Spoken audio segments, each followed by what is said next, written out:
Standing in the shadow of a crumbling stone wall, worn smooth by centuries of wind and rain, it's hard not to feel the weight of time pressing down on you. These ancient ruins aren't just piles of rock, they're whispers from civilizations long gone, stories etched into the earth itself.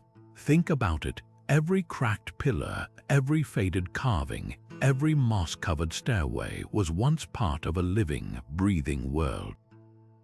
People laughed, loved, and dreamed here. Entire cultures rose and fell, leaving behind these hauntingly beautiful fragments of their existence. And somehow, against all odds, 25 of these incredible sites have survived wars, natural disasters, and the relentless march of time. What secrets do these ruins hold? Why have they endured when so much else has vanished? From the towering pyramids of Egypt to the overgrown temples hidden deep in jungles, each of these places is a puzzle waiting to be solved. Some were lost for centuries, swallowed by forests or buried under shifting sands, only to be rediscovered by chance or sheer determination. Others have stood in plain sight all along, their true stories obscured by myth and legend. But one thing unites them all: they defy the idea that greatness fades. These ruins refuse to be forgotten. Today, we're stepping into the footsteps of explorers, archaeologists, and adventurers to uncover the mysteries of 25 ancient ruins that still stand today. We'll walk through cities abandoned without explanation, decode symbols left behind by unknown hands, and stand in places where history feels alive. This isn't just a tour, it's a journey across time where every stone has a story to tell. So come with me as we unlock the past and discover how these incredible structures have outlasted empires, outwitted time, and left us with questions that still spark our imagination centuries later. The ruins are waiting, and their stories are more astonishing than you might think. Two structures separated by thousands of miles and years, yet both defying everything we thought we knew about ancient civilizations. First, Göbekli Tepe, a staggering complex of carved limestone pillars rising from the Turkish plains, built not by farmers or city dwellers, but by hunter-gatherers over 12,000 years ago. That's 6 millennia older than Stonehenge, older than the pyramids, older than writing itself.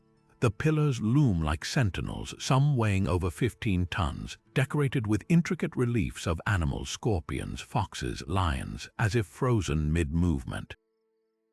Archaeologists still grapple with its purpose. Was it a temple, a gathering place, or something we haven't even considered, the most unsettling part? Whoever built it buried the entire site deliberately, layer by layer, as if hiding it from future eyes. Then there's Stonehenge, England's iconic stone circle, where dawn on the summer solstice strikes through the heel stone like a laser. Unlike Göbekli Tepe's mysterious abandonment, Stonehenge evolved over centuries. Wooden posts gave way to bluestones hauled from Wales, then to the towering sarcens we know today. But why? Some say it was a celestial calendar tracking eclipses and seasons. Others believe it was a healing site, the bluestones thought to have magical properties. And let's not forget the burial mounds nearby, hinting at rituals bridging life and death. What fascinates isn't just their age, but their shared mystery, how cultures with no known connection erected monumental structures aligned with the heavens. Göbekli Tepe's builders left no writing, no cities, just these stones whispering of a sophistication we never expected from nomadic people. Stonehenge's architects, meanwhile, moved stones weighing up to 30 tons without wheels or metal tools, as if compelled by something beyond survival. Both sites force us to ask, what drove them? What did they see in the stars or the earth that we've forgotten? Now let's turn from the shadowy mysteries of Göbekli Tepe and Stonehenge to the blazing sun of Egypt, where the Great Pyramids of Giza stand as the last surviving wonder of the ancient world. Picture this: millions of limestone blocks, each weighing as much as a small truck, stacked with such precision that a credit card can't slide between them. The Great Pyramid alone took an estimated 23 years to build, Yet modern engineers still debate how laborers moved these massive stones without wheels or pulleys. And then there's the Sphinx, its lion's body and human face carved from a single ridge of rock, silently guarding the plateau for over 4,500 years. Who built it? Why does it face due east? And what secrets lie hidden in the rumored chambers beneath its paws? Every crack in the stone seems to whisper a riddle we've yet to solve. Meanwhile, halfway across the world, perched like a jewel in the Andes, Machu Picchu defies logic. How did the Incas construct this sprawling citadel on a mountain ridge 9,000 feet above sea level, with stones cut so precisely they don't even need mortar? Terraces cling to sheer cliffs, temples align with solstices, and an intricate network of aqueducts still channels water through the ruins today.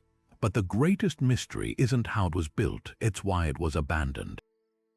When Spanish conquistadors arrived in the 1500s, Machu Picchu was already empty. Its people vanished without a trace. Was it a royal retreat? A sacred sanctuary or something darker? The Incas left no written records, only these silent walls and staircases that vanish into the clouds. What's astonishing is the contrast between these two sites. The pyramids were meant to endure for eternity, their pharaohs buried with treasures for the afterlife, while Machu Picchu feels almost alive, woven into the mountain itself as if it could breathe. One civilization built to conquer death, the other to harmonize with nature. Yet both achievements outlasted their creators by millennia, leaving us to wonder, did they know their work would echo through time? Or were they simply building for a world they couldn't imagine we'd inherit? Hidden deep within Jordan's desert cliffs, the rose-red city of Petra appears as if carved by the gods themselves.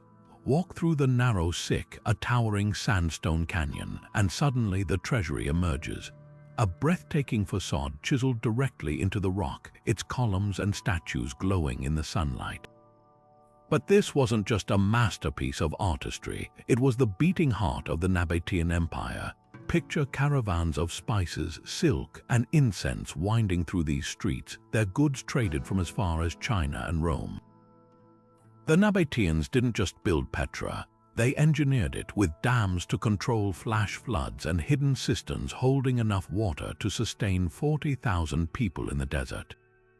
Then, around the 7th century, it vanished from history, swallowed by shifting trade routes and time, until a Swiss explorer disguised as a Bedouin rediscovered it in 1812. What's haunting is how much we still don't know, like the purpose of the urn atop the treasury, pockmarked with bullet holes from locals who believed it held hidden treasure. Now shift from desert sun to the humid embrace of Cambodia's jungles, where Angkor Wat rises like a mirage. This isn't just a temple, it's a city of temples sprawling over 400 acres, its 5 towers mirrored perfectly in lotus-filled moats. Built in the 1200s as a Hindu monument to Vishnu, it later transformed into a Buddhist site, its walls covered in intricate carvings depicting myths and battles. But Angkor Wat's real drama lies in its battle with nature. For centuries, the jungle fought to reclaim it, strangler figs twisted around stone, roots cracking through walls, vines swallowing whole corridors. Yet somehow the temple endured, even as the Khmer Empire collapsed around it. Modern laser scans reveal something astonishing. Beneath the trees lie the ruins of an even larger metropolis, complete with canals and roads, proving this was once the world's largest pre-industrial city. What ties Petra and Angkor Wat together isn't just their grandeur, it's their resilience. One thrived in the harshest desert, the other in the relentless jungle, both testaments to human ingenuity against impossible odds. Petra's hidden water channels and Angkor's hydraulic city prove these weren't just places of worship or trade. They were revolutions in survival, and perhaps that's their greatest lesson: civilizations don't just vanish. They leave behind clues etched in stone and root, waiting for us to listen. Chichen Itza rises from the Yucatan jungle like a stone clockwork of the cosmos, every step, every carving, every shadow calibrated with celestial precision. At its heart stands El Castillo, the pyramid where the equinox transforms into pure magic. Twice a year, as the sun sets, the stepped terraces cast a rippling shadow down the northern staircase, forming the illusion of a feathered serpent slithering to earth. This isn't just artistry, it's astronomy etched in limestone. The pyramid's 4 sides each have 91 steps, totaling 364 when you include the temple platform, one for every day of the solar year. Even more chilling, the acoustics. Clap your hands at the base, and the echo returns as the chirp of the sacred Quetzal bird. How did the Maya achieve such precision without modern instruments? Some say their priests tracked Venus's cycles from the circular observatory called El Caracol, its narrow windows aligned with the planet's extremes. Others whisper that the entire city mirrors the Pleiades constellation, but the greatest mystery isn't how they built it, it's why they abandoned it. By the time Spanish conquistadors arrived, Chichen Itza was already a ghost city, its wells filled with sacrificial offerings and its wisdom lost to time. Now journey northwest to Teotihuacan, the city of the gods, where the Avenue of the Dead stretches like a runway for giants. This mile-long boulevard, flanked by the Pyramid of the Sun and Moon, hums with unanswered questions. Who built this metropolis 2,000 years ago? The Aztecs, who discovered it abandoned, named it Teotihuacan, meaning the place where gods were created, because they couldn't fathom humans achieving such scale. The Pyramid of the Sun, over 200 feet tall, was constructed with millions of adobe bricks, yet aligns perfectly with Cerro Gordo Mountain, a sacred source of water. Even stranger, beneath it lies a tunnel filled with liquid mercury, mirrors of obsidian, and traces of ritual fires, a portal to the underworld, perhaps. And then there's the Temple of the Feathered Serpent, where mass graves of sacrificed warriors were found, their hands bound behind their backs. Was this a city of peace that turned violent, or a theocracy that collapsed under its own mysticism? Unlike Chichen Itza, Teotihuacan left no written records, just stark geometric power and a silent warning about the price of greatness. What ties these ruins together is their defiance of explanation. One worshipped the sky, the other the earth, yet both mastered sciences we'd struggle to replicate even today. The Maya turned sunlight into serpents. Teotihuacan's architects buried rivers of quicksilver under pyramids. Were they speaking to gods we can't hear, or were they leaving messages across centuries, waiting for us to decipher their coded stones? Pompeii doesn't just tell a story, it freezes one in mid-sentence. When Mount Vesuvius erupted in 79 AD, it didn't just bury a city. It preserved an entire way of life under 20 feet of scorching ash. Walk its streets today, and you'll see bakery ovens with charred loaves still inside, frescoes glowing with colors as vivid as the day they were painted, even hollow spaces in the ash where bodies once lay now filled with plaster to reveal their final moments.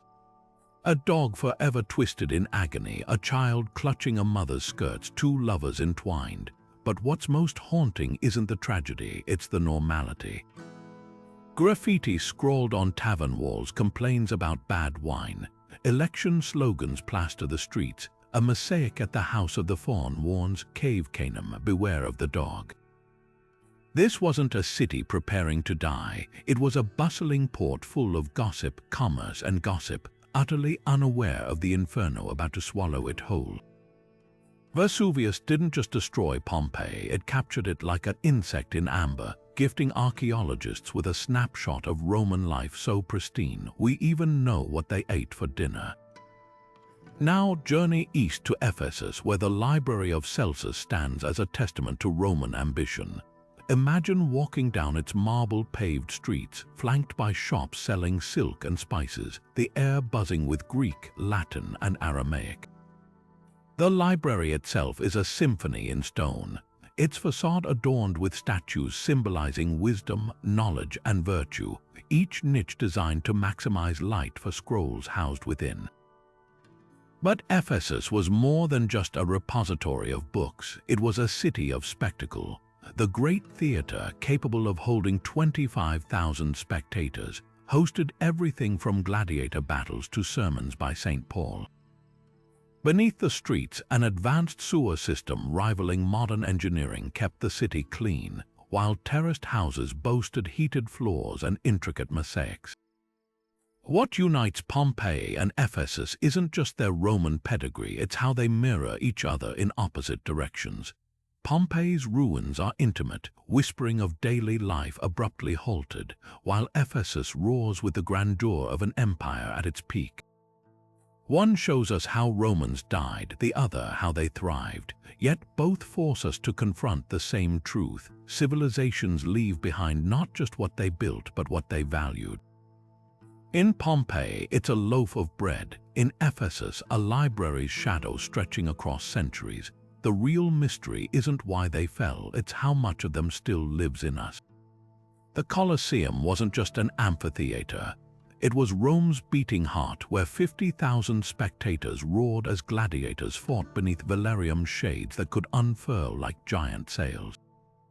Imagine the smell of sawdust soaked in blood, the metallic clang of swords, the deafening chants of "habit, hoc habit, he's had it," as a defeated fighter awaited the crowd's thumb verdict. But what's truly staggering isn't the violence, it's the engineering. Trapdoors launched lions into the arena, an underground labyrinth of tunnels, pulleys, and elevators. The hypogeum allowed elaborate scenery changes mid-combat. They even flooded the floor for mock naval battles, draining 8 feet of water in minutes through hidden pipes. Today, we see crumbling arches, but this was ancient Rome's hologram, a stage where emperors manipulated reality itself to awe their citizens. That crack running through its northern wall, it's from an earthquake in 1349, but the Colosseum still stands defiant, a masterclass in Roman concrete that's stronger after 2,000 years than modern cement. Now shift from Rome's chaos to the serene majesty of Palmyra, Syria's bride of the desert. Rising from golden sands, its Corinthian columns once framed camel caravans unloading silks from China and spices from India. The Temple of Bel fused Roman grandeur with Eastern mysticism until 2015, when extremists detonated it, reducing 2,000 years of history to rubble in seconds.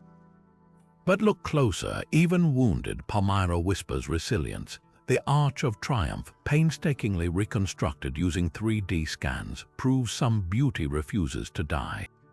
What made Palmyra extraordinary was its duality. Roman law met Arab tribal customs here. Queen Zenobia defied empires from these very colonnades, declaring independence from Rome in 270 AD. She minted coins with her own face, conquered Egypt, and nearly rewrote history before chains took her to Rome as a prisoner.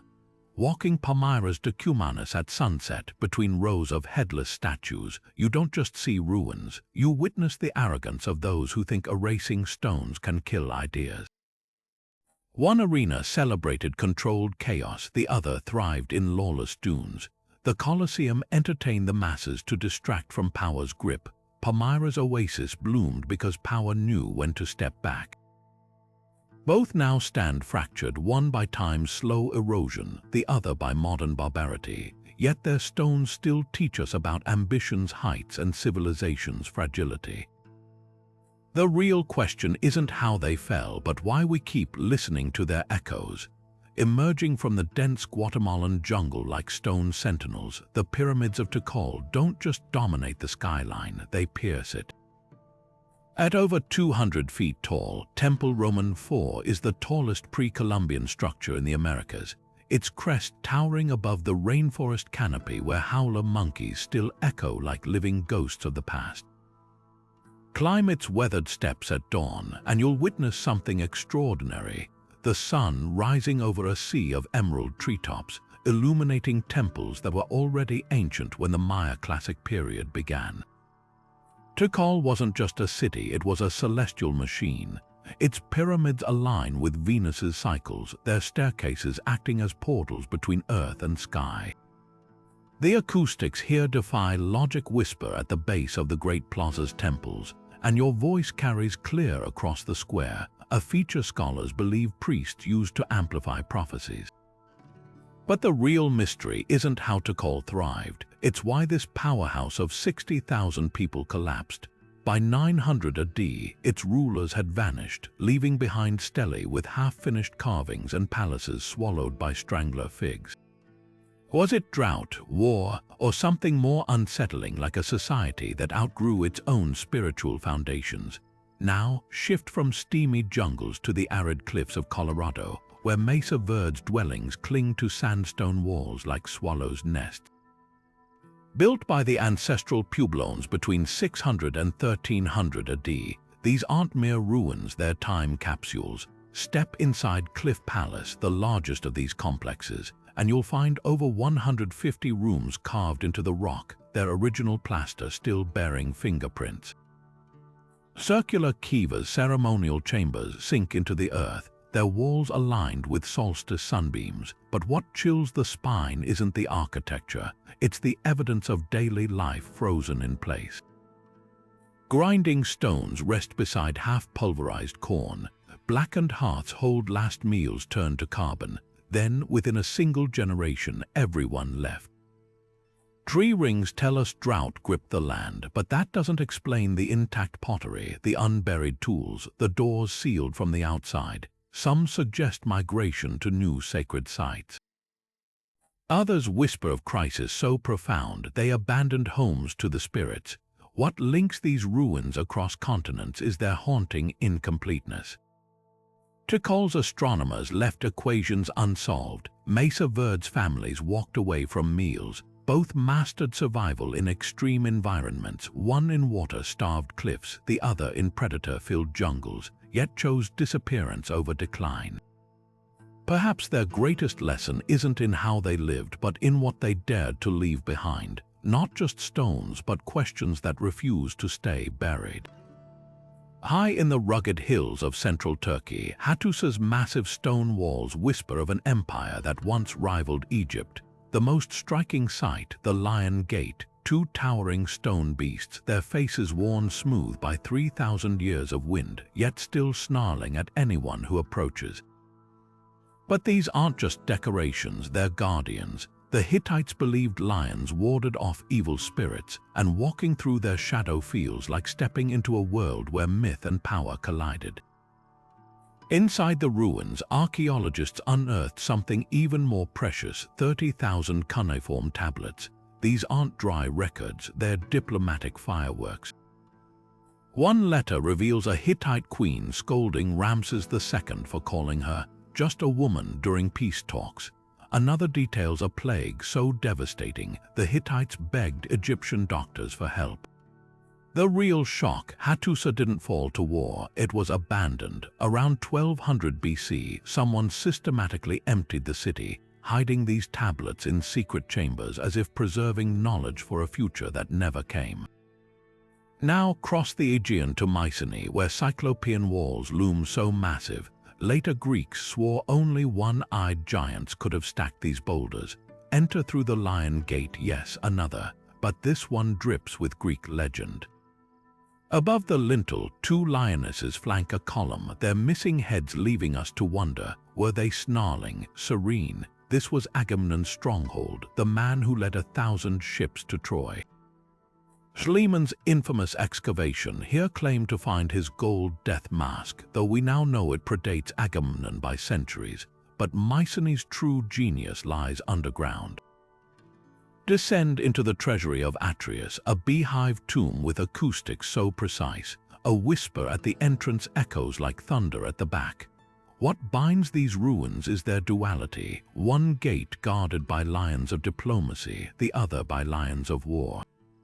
Hattusa's tablets prove empires rise by words as much as weapons. Mycenae's walls remind us even heroes become dust, yet both leave us grappling with the same question: how much history is hidden because we stopped digging?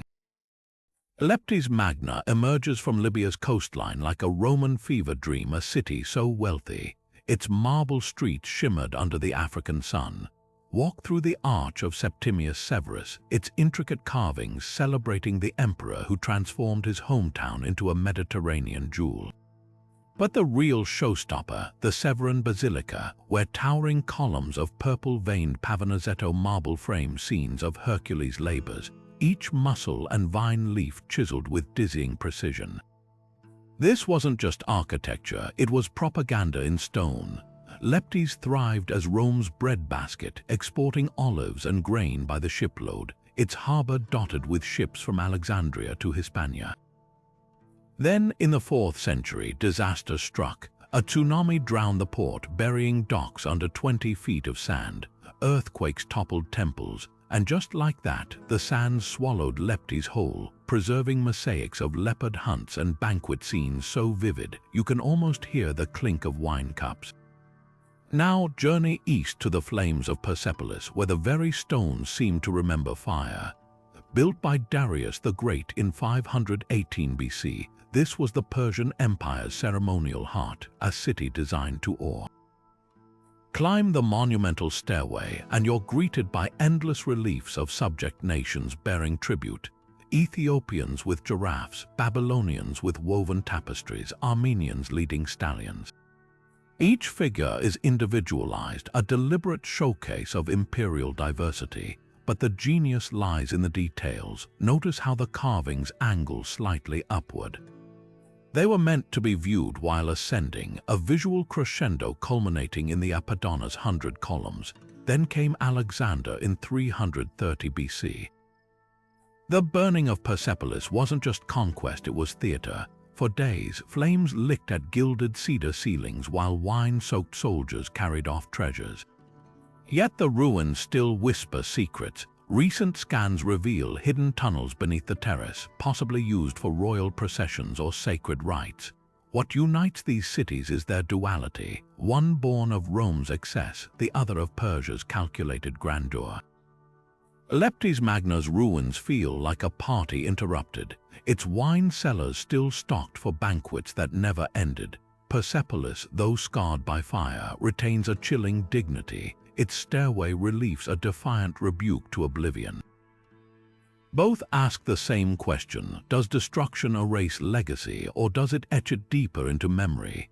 Timgad's streets stretch out like a giant stone chessboard, so perfectly aligned you'd think an architect dropped a ruler across the Algerian desert. Founded by Emperor Trajan in 100 AD as a military colony, this Roman city was designed with mathematical precision. Every intersection a perfect right angle, every block identical in size. Walk down the Cardo Maximus today, and your footsteps echo against columns that once framed bustling markets and bathhouses. The theater's tiers still face the stage, waiting for performances that never resumed. But what's truly remarkable isn't just the order, it's how this order thrived in the middle of nowhere. Timgad was Rome's experiment, proof that their urban blueprint could transform even the harshest frontier into civilization. Then, around the 7th century, the sand swallowed it whole, preserving it so completely that 18th century explorers mistook its grid for a mirage. Now, shift from Roman rigidity to the organic curves of Great Zimbabwe, where stone walls rise and fall like waves frozen in mid-motion. This wasn't just a city, it was the heart of a kingdom that controlled Africa's gold trade from the 11th to 15th centuries. The conical tower, standing 30 feet tall, anchors the ruins, its purpose as enigmatic as the civilization that built it. Some say it was a grain silo, others argue it symbolized royal power. What's undeniable, the craftsmanship. These walls were stacked without mortar, each granite block carved to fit so tightly you can't slide a knife between them. And the artifacts found here: Chinese porcelain, Arabian coins, Persian glass tell of a trade network stretching across oceans. But the greatest mystery is why it was abandoned.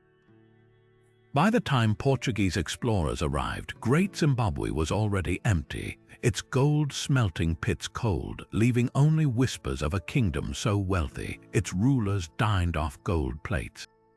What links these ruins across continents is their defiance of expectation. One is Roman order imposed on chaos, the other African innovation flourishing in isolation. Timgad's grid shouts control, Great Zimbabwe's curves whisper adaptability. Both challenge us to rethink what we assume about the past, that greatness only looks one way or follows one script. Perhaps their real legacy isn't in the stones they left behind, but in the questions they force us to ask: who gets to write history, and what marvels have we overlooked because they didn't fit the story we expected?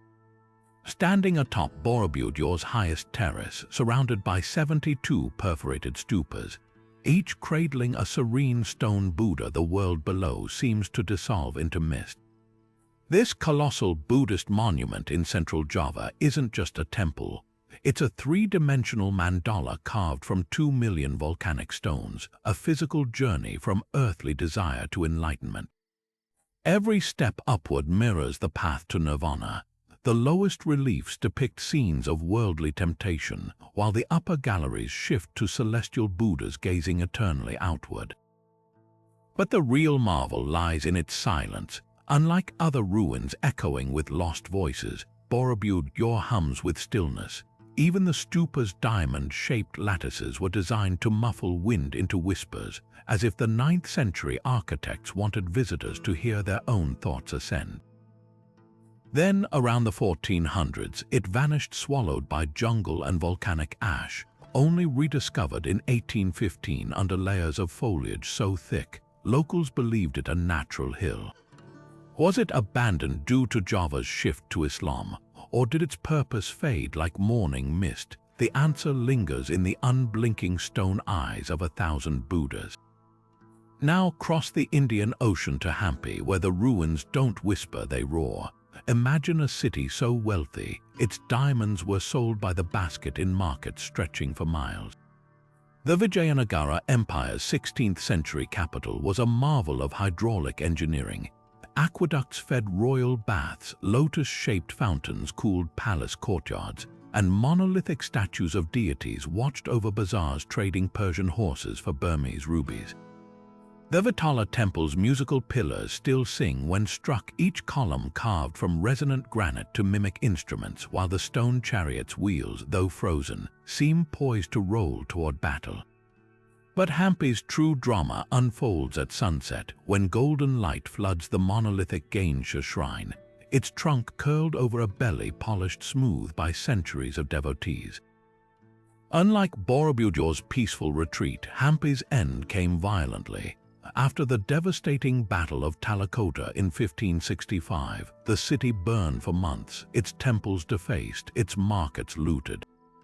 Yet the ruins retain an audacious energy, as if the ghosts of merchants still haggle in the Virupaksha Bazaar's crumbling colonnades. What binds these ruins across oceans is their defiance of time's erosion, one a meditation frozen in stone, the other a civilization's defiant last stand. Borobudur's architects buried enlightenment in geometric perfection. Hampi's masons chiseled gods into living rock. Both ask us the same question: do monuments outlast empires because of faith, or because beauty alone is immortal? The stones offer no easy answers, only the certainty that some silences speak louder than words.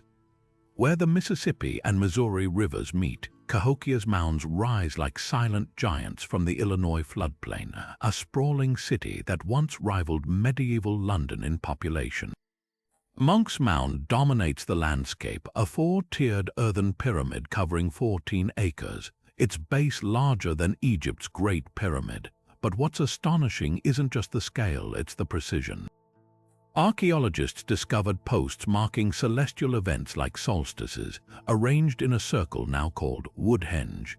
The elite likely watched from the mound's summit as dawn struck specific markers, turning the entire city into a cosmic calendar. Then there's Mound 72, where excavations revealed a grim secret: mass graves of young women, their bones arranged in geometric patterns alongside sacrificed men clutching gaming stones. Was this a ritual to appease gods, a display of power? Cahokia thrived between 900 and 1300 AD, its trade networks stretching from the Great Lakes to the Gulf of Mexico, yet left no written records, only clues in seashell beads, copper workshops, and the sudden abandonment of a metropolis that once housed 20,000 people. The real mystery: by 1400, the mound stood empty, the plaza overgrown, as if the earth itself decided to reclaim its children. Now cross continents to the high-altitude enigma of Tiwanaku, Bolivia, where the Gate of the Sun floats like a puzzle carved from a single 15-ton block of andesite. This isn't just a doorway, it's a celestial map. The central figure, often called Viracocha, radiates solar beams ending in condor heads, while 32 carved figures flank him in 3 rows, possibly tracking lunar cycles. The entire city aligns with astronomical phenomena so precisely. On the spring equinox, sunlight pierces the gate's center like a laser, but Tiwanaku's true genius lies underground. The semi-subterranean temple's walls are studded with stone faces representing ethnic groups from across the Andes, their eyes wide as if witnessing eternity. Nearby, Pumapunku's ruins baffle engineers, interlocking H-blocks cut with such geometric perfection, they defy explanation without metal tools. How did a culture thriving between 300 and 1000 AD achieve this? The answer might lie in their mastery of agriculture. Raised fields called suca collis turned Lake Titicaca's marshy shores into fertile grids, supporting a population that peaked at 70,000 before vanishing into legend. What links these ruins across hemispheres is their dialogue with the sky, one mapping stars onto Earth, the other carving constellations in stone. Cahokia's mounds channeled cosmic order. Tiwanaku's gateways became portals between realms. Both civilizations collapsed without clear explanation, leaving behind monuments that whisper the same urgent question. Did they fall because they lost touch with the heavens, or because we've forgotten how to read their messages? Crowning the Acropolis like a beacon of marble and myth, the Parthenon has watched over Athens for nearly 2,500 years, yet its story is anything but frozen in time. Built in just 9 years during Athens' golden age, this temple to Athena wasn't just a religious monument. It was a flex of imperial might, clad in 22,000 tons of Pentelic marble so pure it gleamed like gold in sunlight. Every curve of its columns is an optical illusion, subtly swelling to counteract the human eye's tendency to see straight lines as concave. But the genius isn't just in the architecture, it's in the propaganda. The frieze depicting the Panathenaic procession, a not-so-subtle reminder that Athens' wealth came from its subjects' tribute, carved where only gods and the elite could see it. Then came the twists of history no architect could foresee.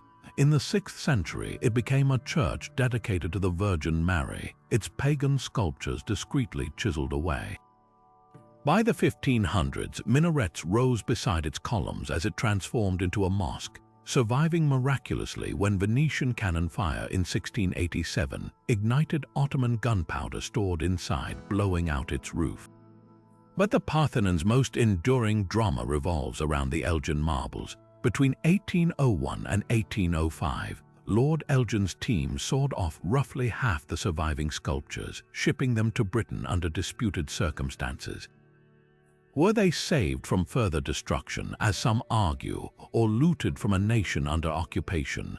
Greece's ongoing campaign for their return turns every display case in the British Museum into a battleground over who owns the past. What makes the Parthenon extraordinary isn't its survival, but its reinvention, a temple that became a church, then a mosque, then a ruin, then a symbol.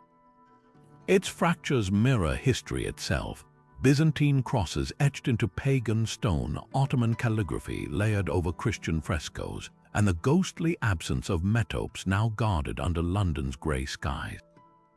Perhaps its true power lies in this very fluidity, proving that even the most sacred stones are never finished speaking. The Parthenon's battle against time isn't just a story of ancient glory. It's a modern struggle played out with laser scans, chemical poultices, and diplomatic standoffs. Athens' notorious smog, heavy with sulfur dioxide, has spent decades transforming the temple's marble into brittle gypsum, dissolving delicate carvings like sugar in water.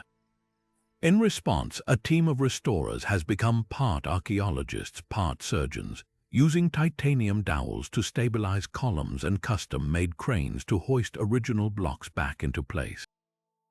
Their goal, to undo centuries of damage without erasing history's fingerprints.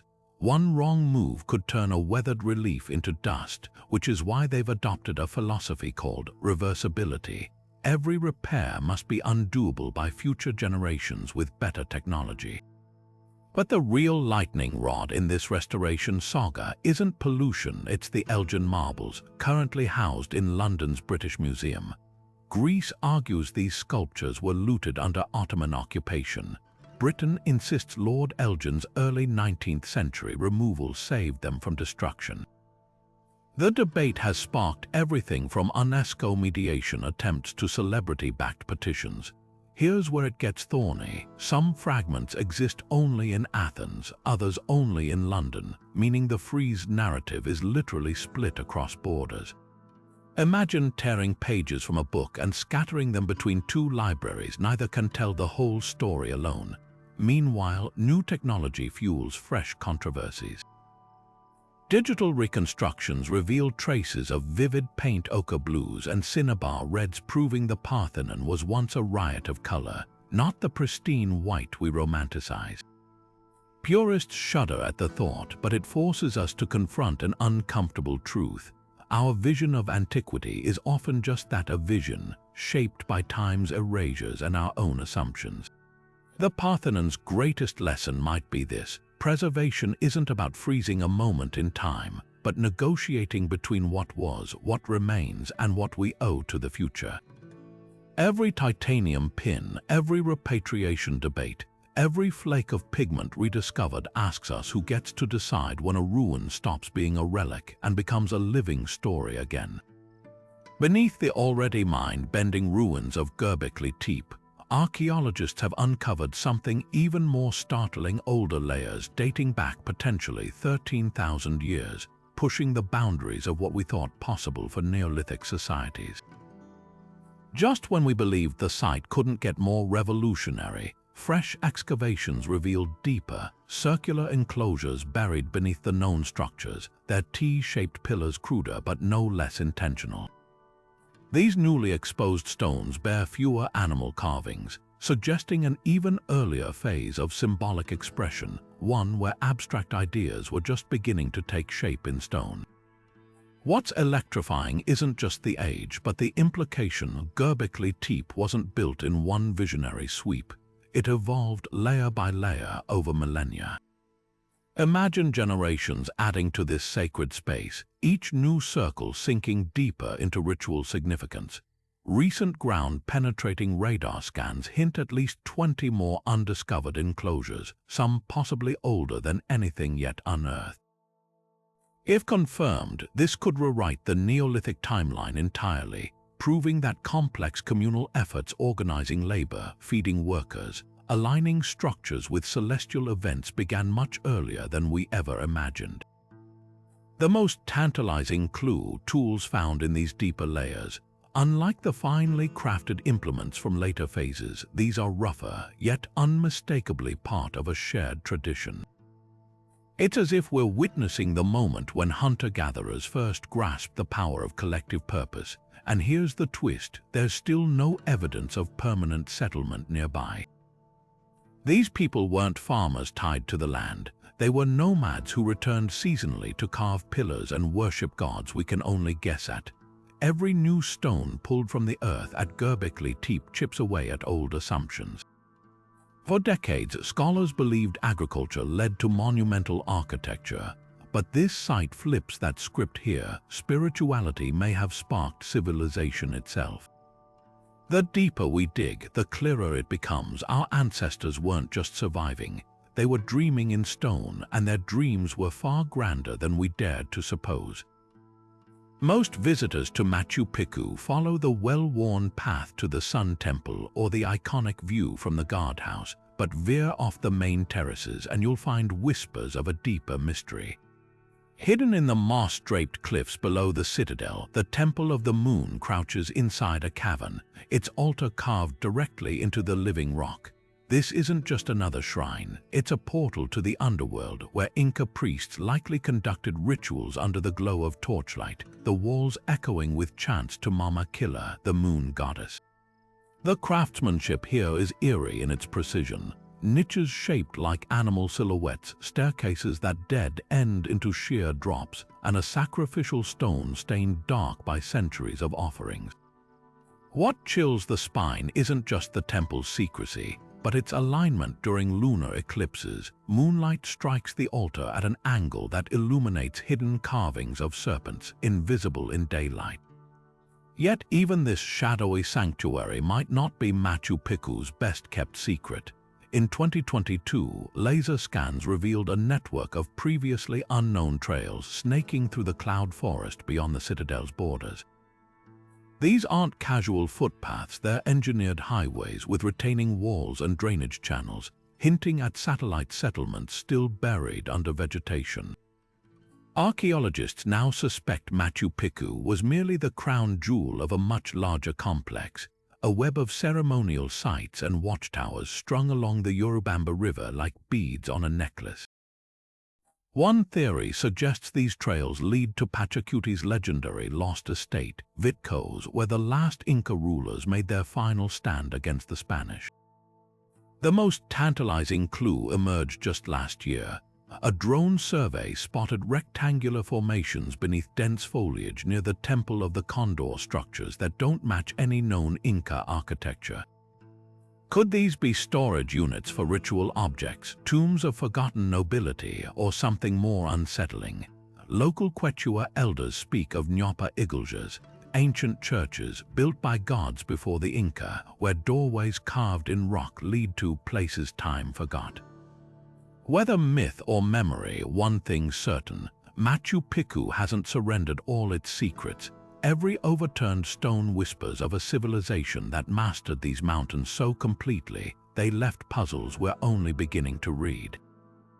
For centuries, Angkor Wat stood as Cambodia's crowning jewel, a temple so grand its 5 towers seemed to pierce the heavens. But beneath its lotus-filled moats and intricate bas-reliefs lay a secret that would rewrite history. In 2012, archaeologists armed with LiDAR technology made a staggering discovery. The jungle wasn't hiding just temples. It concealed an entire metropolis, a hydraulic masterpiece stretching over 400 square miles. The laser scan sliced through dense canopy like a knife, revealing ghostly grids of canals, roads, and thousands of previously unknown structures.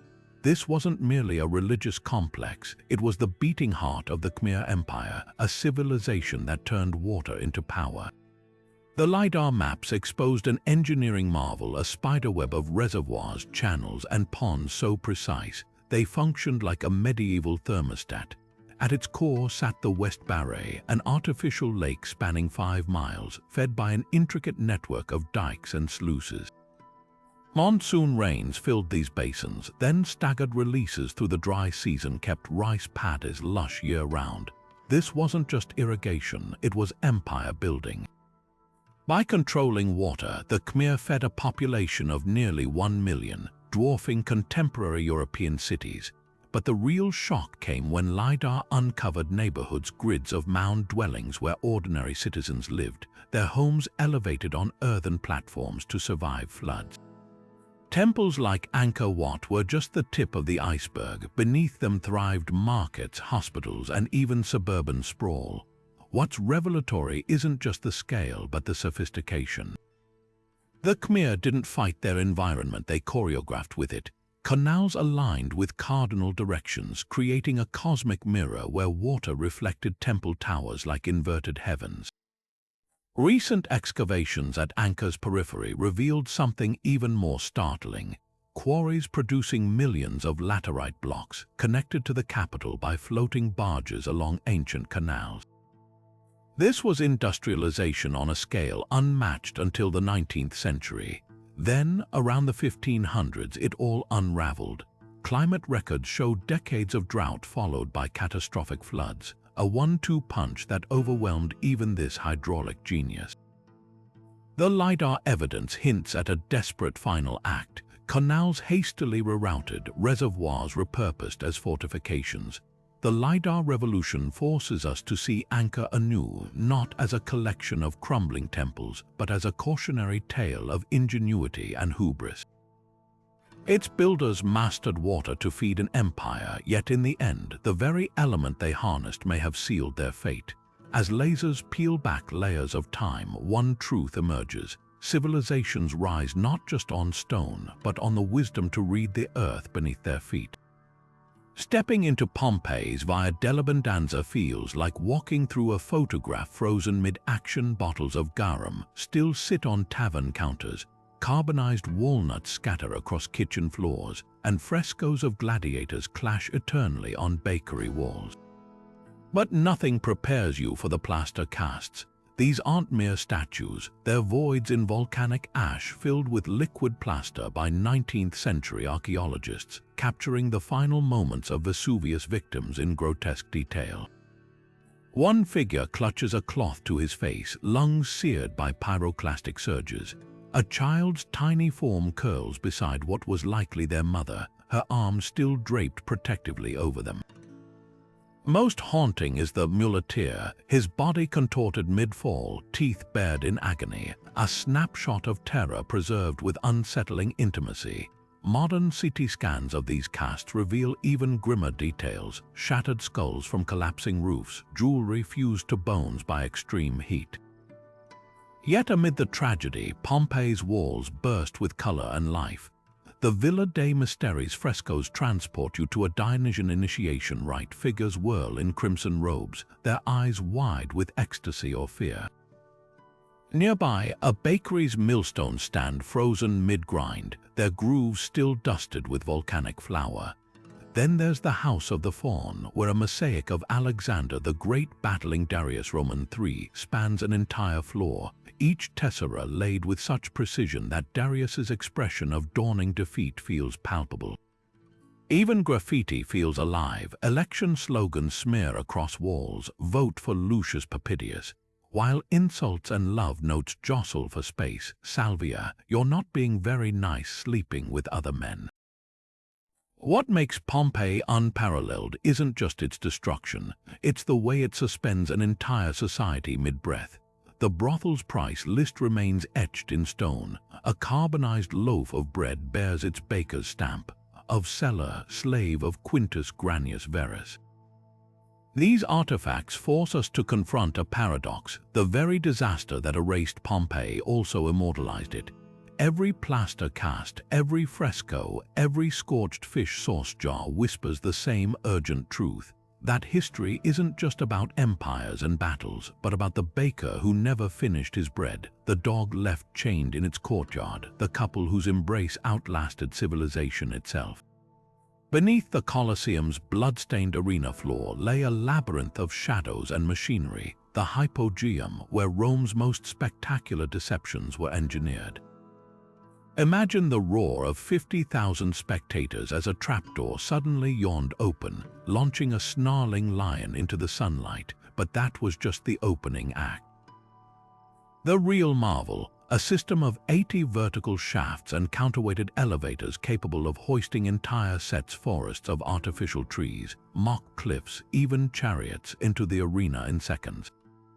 This wasn't just backstage, it was a theatrical underworld where slaves cranked massive capstans to operate the machinery, and cages held everything from North African leopards to Mesopotamian bears. The hypogeum's genius lay in its choreography. Gladiators didn't just march through gates, they erupted from hidden ramps, bursting through smoke and pyrotechnics like apparitions from Hades. For naval battles, crews flooded the arena through subterranean aqueducts, then drained it just as swiftly through lead pipes still visible today. Archaeologists found pivot holes where revolving platforms once spun scenery into place, creating the illusion that the underworld itself was reshaping the battlefield. Most chilling are the remnants of the pegmata collapsible towers that could be raised or flattened mid-combat, turning fights into living puzzles.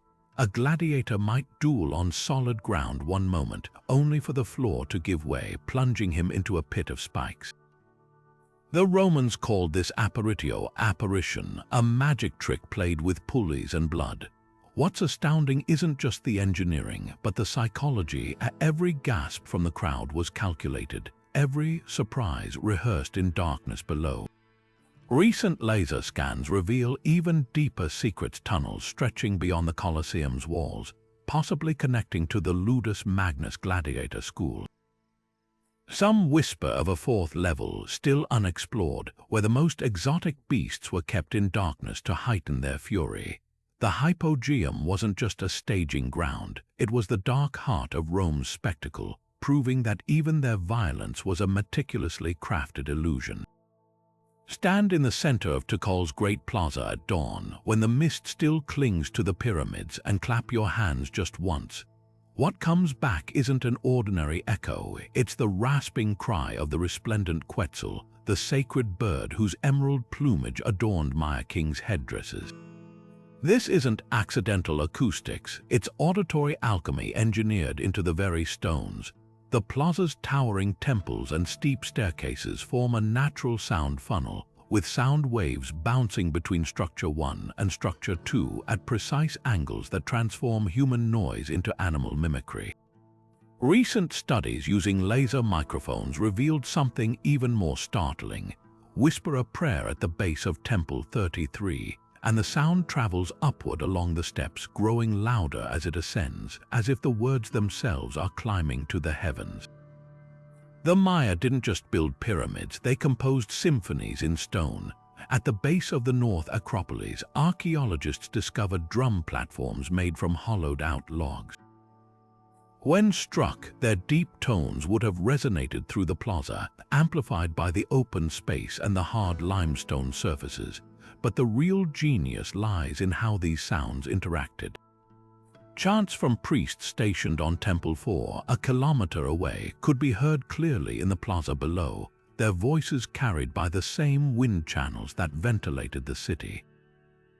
Some researchers believe the famous howler monkey god carvings lining the plazas weren't just decoration. Their gaping mouths may have functioned as ancient megaphones, channeling ritual cries through their sculpted throats. Most haunting of all is the nighttime phenomenon.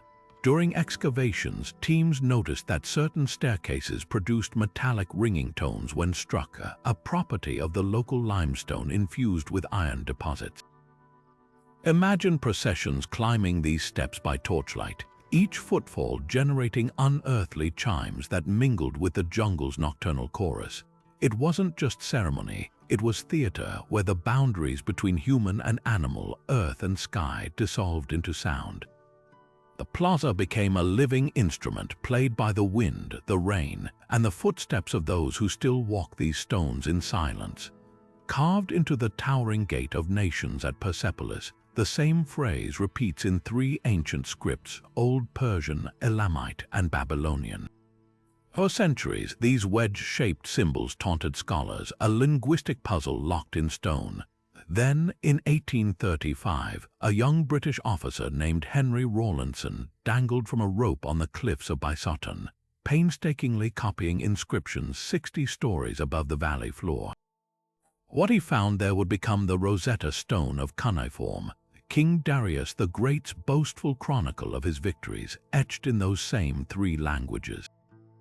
But cracking Old Persian wasn't just about dictionaries, it required reimagining how language itself worked. The breakthrough came from recognizing patterns. Rawlinson noticed recurring sequences in the Persian text that aligned with known royal titles from later periods.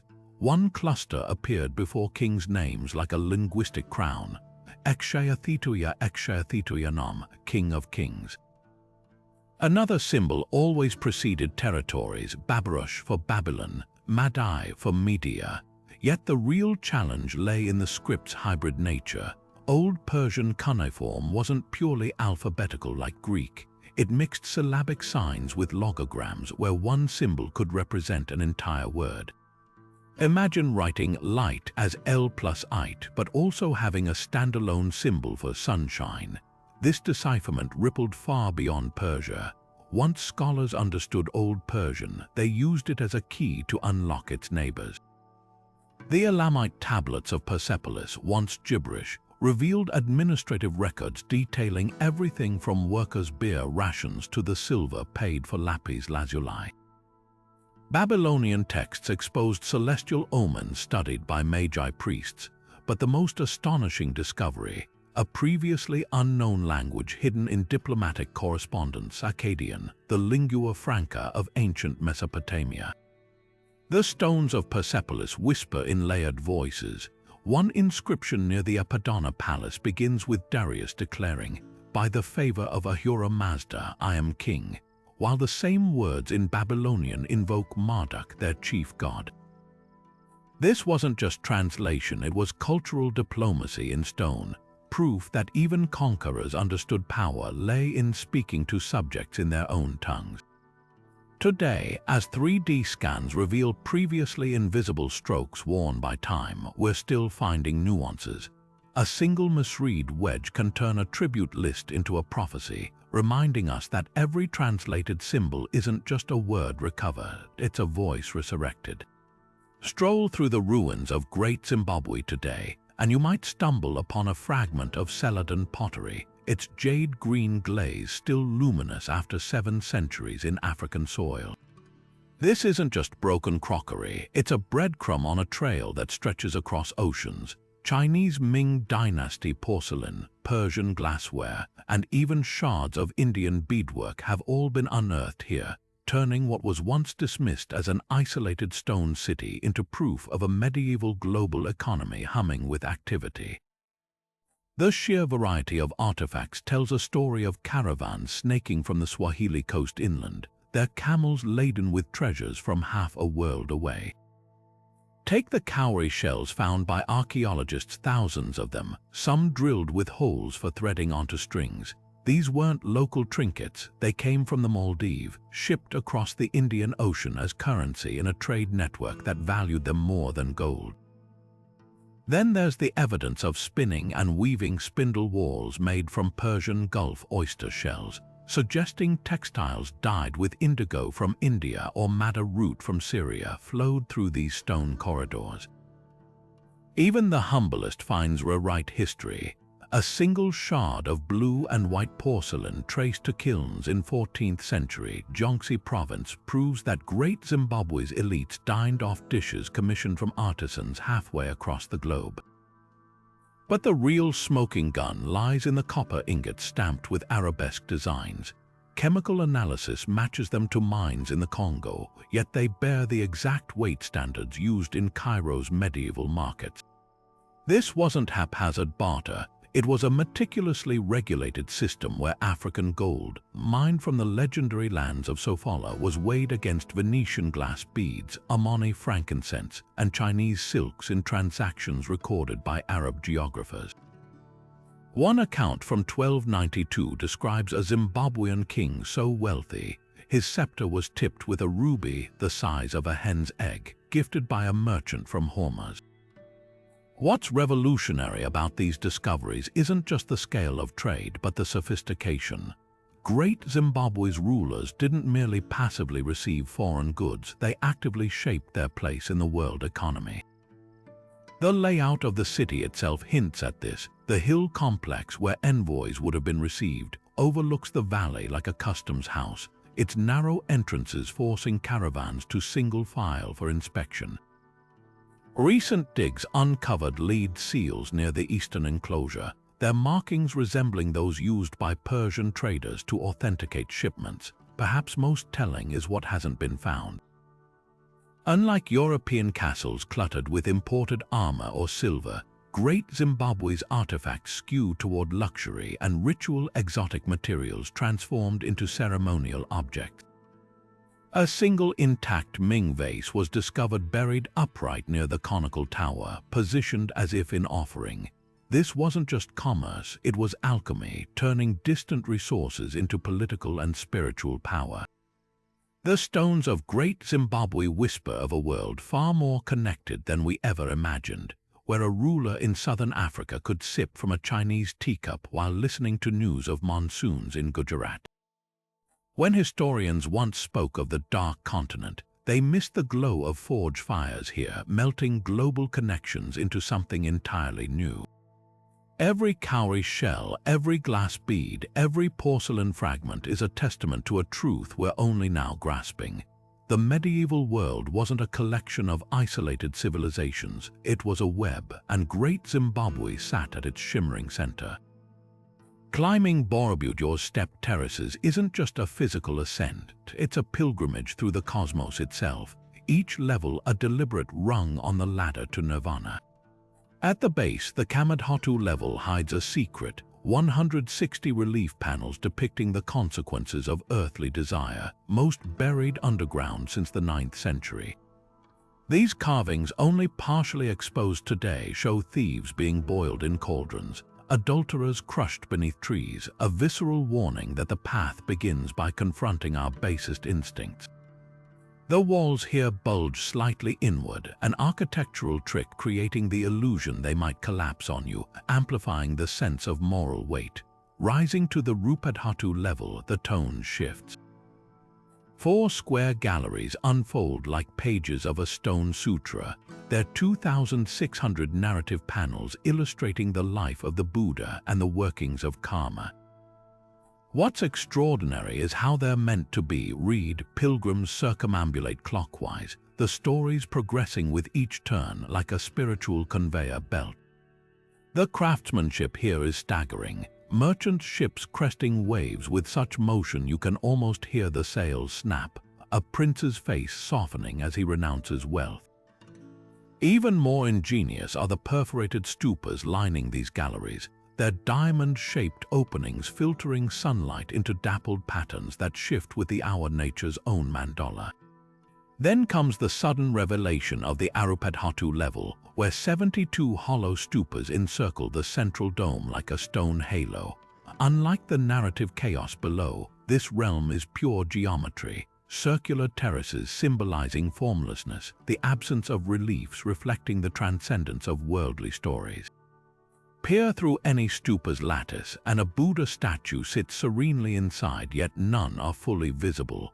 Some are obscured by the stonework's tighter weave, others by the angles of sunlight. It's a masterstroke of design. Enlightenment isn't something to be grasped, only hinted at through glimpses. The final climb to the central stupa, empty, doorless, and intentionally unfinished, holds the deepest mystery. Scholars debate whether it was always void or once housed relics, but its power lies in that very ambiguity. Standing here, surrounded by the concentric rings of smaller stupas, you realize the entire monument is a cosmic diagram. The square base is earth, the circular terraces, heavens. Even the cardinal directions align with the 4 noble truths, while the 5 tiers of the Rupadhatu mirror the Buddhist spiritual path. Modern laser scans reveal something astonishing.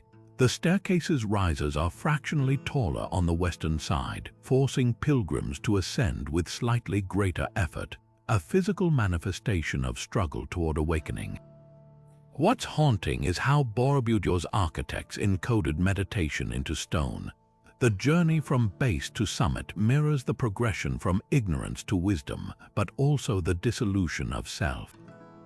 Those perforated stupas, their patterns aren't random. Mathematicians have found they create moire effects when moving past them, inducing trance-like focus.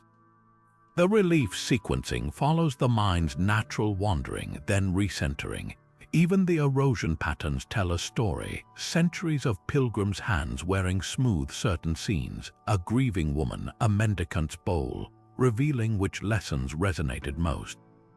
Borobudur doesn't just describe enlightenment, it engineers the experience. Every curve, every shadow, every breathless step upward is a koan in stone, whispering that the sacred isn't at the journey's end, it's woven into the climb itself. Among the sprawling mounds of Cahokia, one discovery stands out like a silent astronomer's ledger. The reconstructed remains of Woodhenge, a ring of cedar posts carefully aligned to catch the first light of the summer solstice. Picture this: as dawn breaks on the longest day of the year, sunlight slices between 2 specific posts, casting a beam directly toward Monk's Mound's central staircase. This wasn't just a ceremonial quirk, it was a precision calendar carved into the landscape, a way for the mound builders to mark time with the same celestial accuracy as Stonehenge's builders across the Atlantic. But Woodhenge's genius goes beyond simple solstice tracking. Archaeologists have found evidence of multiple post circles built over time, each with slightly different alignments. The earliest version, dating back to around 900 AD, tracked not just the sun's extremes but also its midpoints, the equinoxes. Later circles added posts corresponding to lunar standstills, the moon's most northerly and southerly rising points in its 18.6-year cycle. This suggests Cahokia's skywatchers didn't just observe the heavens, they mapped their rhythms onto the earth, turning a simple ring of wood into a multidimensional clock. The most tantalizing clue lies in the post holes themselves. Soil analysis reveals some were dug and refilled multiple times, as if the builders were recalibrating their celestial markers with each generation. One post hole contained fragments of red ochre, a pigment sacred to many indigenous cultures, hinting that these weren't just scientific instruments, but sacred thresholds between earth and sky. What's striking is how Cahokia's celestial knowledge mirrors yet diverges from Europe's megaliths. While Stonehenge's builders used massive stones to frame the solstice sun, Cahokia's architects achieved similar precision with humble wooden posts, their ephemeral materials belying their sophistication. Both cultures, separated by an ocean, reached for the stars to anchor their worlds, yet Cahokia's calendar may have served a uniquely practical purpose. Recent studies suggest Woodhenge's alignments also tracked optimal planting and harvest times for the vast maize fields that fed the city's thousands. The real wonder isn't that Cahokia's people watched the heavens, but how they wove celestial patterns into the fabric of daily life. A child playing near Woodhenge would grow up seeing priests mark the seasons by sunlight and shadow, learning that time itself was a living thing rooted in the land. When the last post was pulled and the site abandoned, the knowledge didn't vanish, it echoes in the oral traditions of descendant nations, where stories still speak of a time when earth and sky conversed through sacred poles. From the towering pyramids of Giza to the jungle-shrouded temples of Tikal, these 25 ancient ruins aren't just relics, they're time machines. Each one carries the fingerprints of civilizations that dared to dream in stone, pushing the limits of what humans could achieve without modern tools or technology. Think about it, the builders of Göbekli Tepe carved lions and scorpions into pillars 11,000 years before smartphones existed, while the Inca matched boulders so precisely at Machu Picchu that a razor blade still can't slip between them. These weren't just constructions, they were acts of faith, power, and ingenuity that refused to be erased by time. What ties them together is more than just age, it's their uncanny ability to speak across centuries. The same stars that guided Maya astronomers at Chichen Itza still shine over its crumbling observatory. The same monsoons that fed Angkor Wat's sprawling reservoirs still drench Cambodia's jungles. These ruins remind us that for all our progress, we're still answering the same fundamental questions those ancient builders grappled with. How do we honor the divine?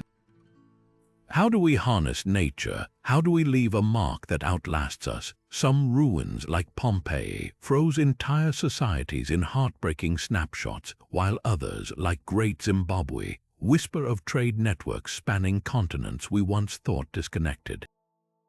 The Parthenon became a church, then a mosque, then a ruin.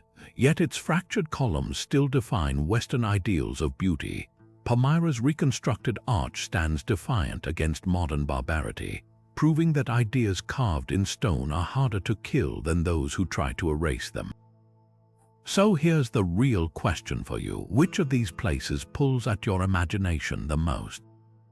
Is it the cosmic precision of Teotihuacan's mercury-filled tunnels, or the haunting echoes in Tikal's Great Plaza? The labyrinthine horrors of the Colosseum's hypogeum, or Borobudur's stone sutras leading to enlightenment? Drop your pick in the comments, because these ruins aren't just artifacts behind glass. They're invitations to wonder, to argue, to stand where queens and slaves and poets once stood, and to remember that every civilization, no matter how mighty, leaves behind fragments for someone else to piece together. The conversation started thousands of years ago. Now it's your turn to add your voice.